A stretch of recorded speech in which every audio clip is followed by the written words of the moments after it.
season. So, Stephen A., I'll start with you first. What did you make of Joe Burrow's comments yesterday? Well, what I made of it is that he's not happy in Cincinnati, and this is an indication that the first sorrow that he basically wants out. You know me, I've been on the record. They need a new head coach. Zach Taylor doesn't need to be the head coach of the franchise. I've said that on many, many occasions. I believe there's been a dereliction of duty on his part. And people think I'm joking. I've called for an investigation into this man in the offseason and what he's doing because they're never prepared to start the season. But they did start out 2-0 this year. But the first 6 years that he was there, you played 12 games, first 2 games of the season over 2 years. Do the math. And the man went 1-11. They're never prepared to start a season. They're always on the come up. This is Joe Burrow's 3rd time on an injured reserve. I love the graphic that Greeny showed this morning on Get Up when it talked about Andrew Luck being sacked 29 less times than Joe Burrow, even though Joe Burrow has played 13 less games than him. That's really, really bad. And then you go to some of these numbers. Since 2020, Joe Burrow is the 4th most sacked quarterback in the National Football League at 203. Entering this season, the Bengals' offensive line has never ranked higher than 26th in ESPN's pass block win rate since drafting Burrow. Just think about that for a second. Now, I do want to bring this up because I don't think he's protected enough. I don't think he has the right coaching. I don't think he plays for the right organization to look out for him personally. I think he'd be better off elsewhere, and I think he's miserable there. But he did negotiate a new contract. It does pay him $55 million a year. He does have a no-trade clause. And here's where Joe Burrow has to be held accountable. He can't escape accountability on this. He came on First Take during Super Bowl week last year in New Orleans, and he talked about what he wanted and what the Bengals needed. He said Jamar Chase needs to be re-signed, T. Higgins needs to be re-signed, and Trey Hendrickson needs to be signed. The Bengals did all 3. At no time did he mention the importance of his offensive line. And had he done so, since the Bengals showed a willingness to do what they did in signing both wide receivers, maybe if you had signed one of them and used the other, like sacrifice T. Higgins for more help on the offensive line, who knows what Joe Burrow would be saying right now. So there is some culpability on his part in regards to that. But it is Cincinnati. There's Mike Brown and those dudes. Nothing to brag home about, and I just think they need a new coach. They really do. I will point out Andrew Luck, because we did the comparison, retired at age 29, and yesterday, as I mentioned, was Joe Burrow's 29th birthday. I'm not saying those are related. I am just pointing it out. Go ahead, Dan. I think, first of all, hearing him talk, it's another indicator and reminder for us all that money, popularity, and accomplishment really don't fill us. It just doesn't. This is a guy that's as good as anybody in the world at what he does. He's as popular as anybody in this country in his job, and he's got more money than 99.99999% of the world. And he's still sitting there going, I'm not having fun doing this. So that's just that reminder. Second thing, it's the beginning of the end in Cincinnati. This is him using his opportunity to publicly declare, I don't like what's going on. And it's not just their offensive line. Stephen A. pointed out the protection's been god-awful. The defense for years now has been in a steady decline, and they're not drafting and developing necessary young talent like the Chiefs have for the window of Patrick. If I were the Jets, the Raiders, the Steelers, but that's not going to happen, I would automatically be meeting this morning to figure out a plan. Can we make this realistically happen? The other teams that I would throw out there that I absolutely would be doing so as well, because those are the obvious ones. Saints, 100%. The two that are probably not more obvious would be the Vikings and the Rams. I think that Joe is going to have a say eventually in where he goes. If you're Joe, you don't want to go to a place just to go to a place and experience what you're experiencing in Cincinnati. If I were Joe, I'd want to go to the Rams. I think if the Rams win and Matthew gets an MVP, Matthew will retire. I think that's very much so on the table. And if you're Minnesota and you don't know exactly what JJ is going to be, and then maybe not now future, but within the next 12 months, that would be a place as well that I would be starting to have that conversation of Dan, how do we make it happen. For what, though, Dan? For what, though, Sam? Before y'all go on, I mean, of course, those teams should want them, but what's the assets they'll have to give up? What should Joe Burrow require? Doesn't matter. Every Cincinnati required from Trent. How many first-round picks is what I'm asking? What? If I'm the Rams, I have anybody. If you're the Bengals, what do you require? Yeah, you're probably looking at 4 first-rounders, 3 first-rounders at a minimum, probably 4.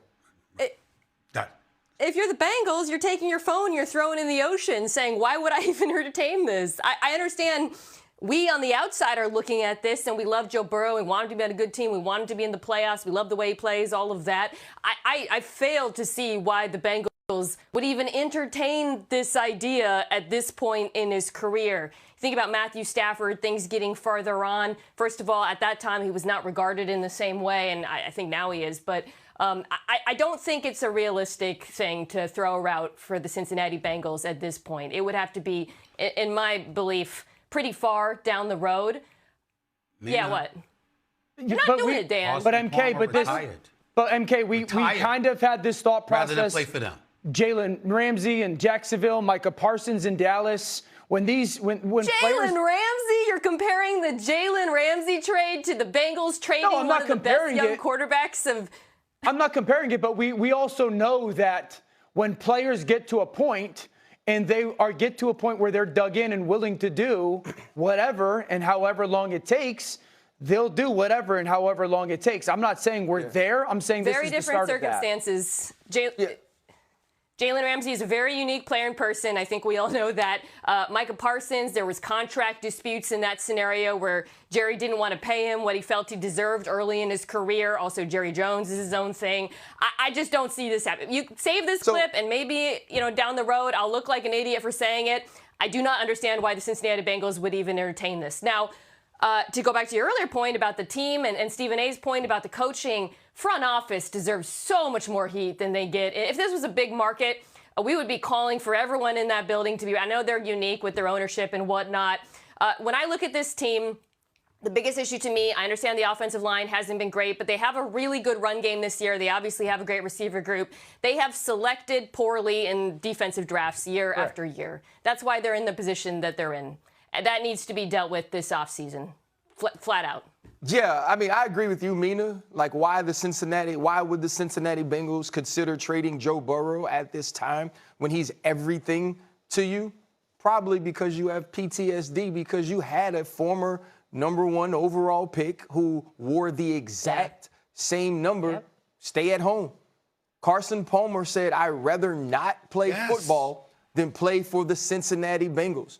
And when Joe Burrow, who at one time was going to buy the Batmobile, sends out this bat signal to all 31 teams, some of them, there's 4 of them that probably would say no to him. When he sends out this bat signal that he's not having fun, it's not a signal that says, I don't enjoy football or I don't enjoy what it takes to be good at it. I don't enjoy losing.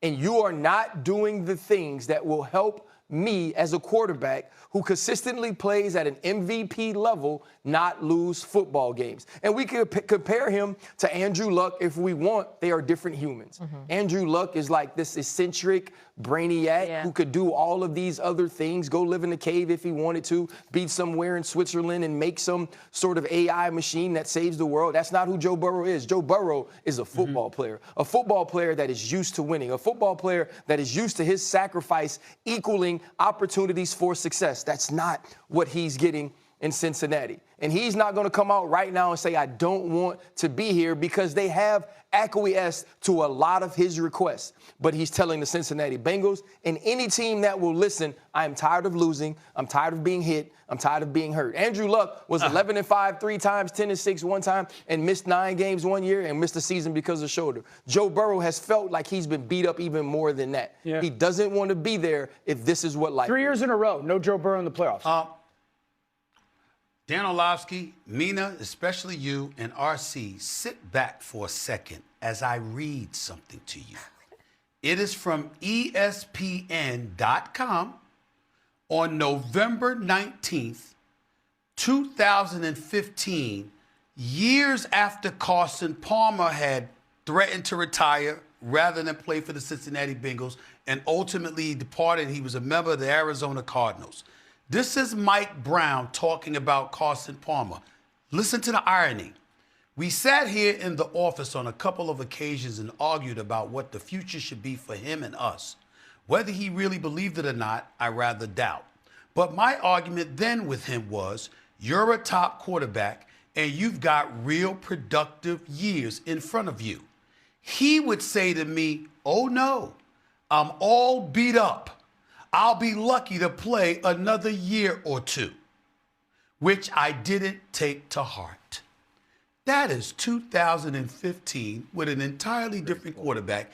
And here we are, not in that room, not fully aware of any direct conversation that Joe Burrow